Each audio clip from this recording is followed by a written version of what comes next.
That's the one thing about Donahoe, as you look at him.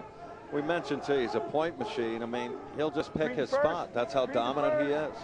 Well, you know, a lot of times what people just try to do is they'll try to just kind of stay close, try to shut the other guy down a little bit. Hopefully won't make too big of a point spread.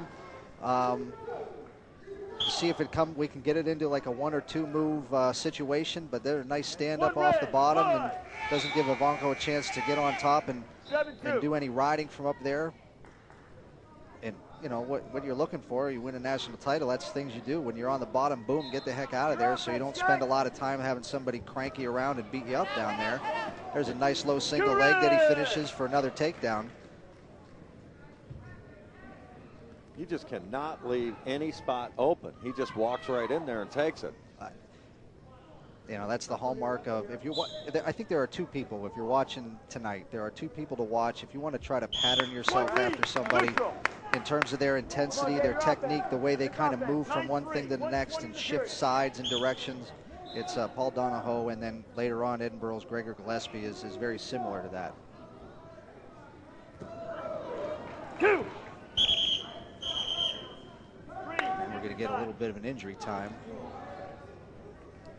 Twist on his back a little bit. Steve Moore comes out, the head coach and the entire Clarion staff right there. Let's talk Tim Flynn a little bit, what he's going on. He's the head coach at Edinburgh. He's an All-American in his own right at Penn State. Bruce Baumgartner's the athletic director. I mean, that's gold standard Mount Rushmore name in wrestling in this state, along with Kurt Angle, Clarion guy, and others, thousands, right? Right. But he's looking for his 6th straight EWL championship here tonight. Let's get an opportunity here to look at Donahoe in action, and Tony will let you take us through this when they put this up here. But it just gives you an idea just how quick and why he's such a great point scorer. As we look at Ivanco, hopefully he's going to be all right. Well, one challenge thing in these injury timeouts related to wrestling is you don't have a lot of opportunity. It's not like when they go out for football, you know, they spend about 15, 20 seconds out there trying to evaluate what's going on. And yeah, there's the injury. It was in his lower back right there. It looked like he might have done it either might have been on the initial shot, but probably when he picked it up, tried to trip that. Doesn't take much, just a little twist here or there. Donahoe cuts him loose right away.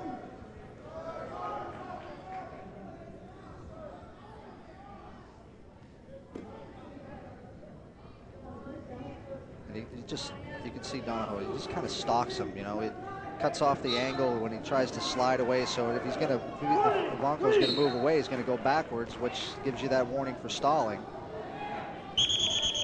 Well, you know he's mentally tough because he stays at 125 for like 4 straight years. The drudgery of keeping weight and everything.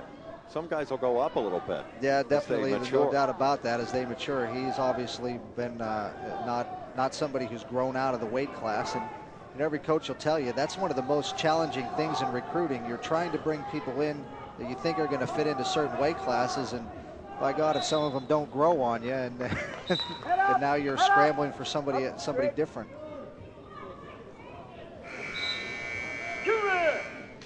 And I don't know if what we're looking at is Ivanco's back hurting a little bit or not, but you see Donahoe, even when Ivanco takes a shot, Donahoe is still on the offensive. He's still looking to score, which means that no matter what you're doing, he is trying to find a way to get an advantage and score points. And that is very, very difficult to beat. That's a mentality as much as it is technically and all that kind of stuff. And that's something that he's certainly developed and used it well. Well, Edinburgh with a commanding lead. It's now up to 113.5. As we're getting ready to start the 3rd and final period right here with Donahoe in total control. He's good. Thumbs on. For the great sport of wrestling, Ivanco could put a move on and come out of nowhere, a lightning strike with a pen. That happens. There are only 2 sports that can happen in, right? The wrestling and boxing, where it can end all of a sudden, no matter who's ahead. And certainly if that was the case in this situation, that would send some shockwaves through the wrestling community as people had a nice takedown again. Just again, tacking in different angles and being relentless in there. It would certainly send shockwaves across. If they saw that pop up across the internet.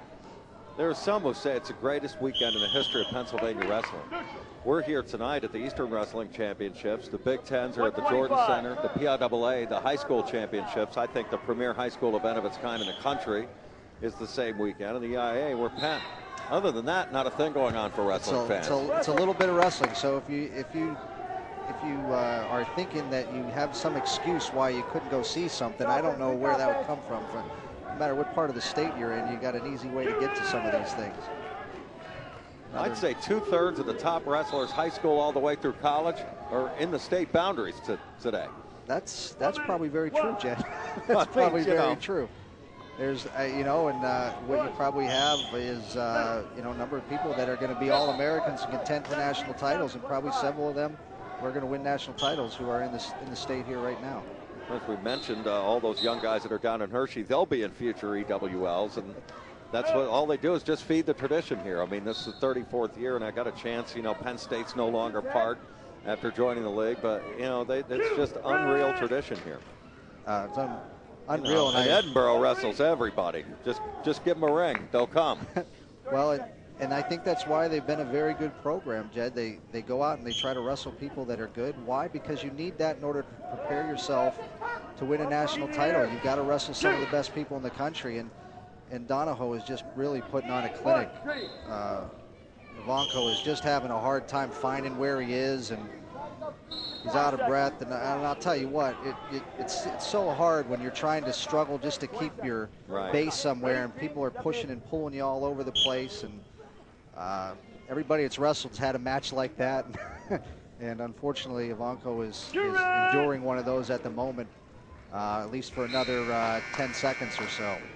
Now, there are consolations side by side to the championship mat. You hear the buzzers and all of that. That can be a little disconcerting. It just goes to show how focused these young guys are. Good back, guys. And a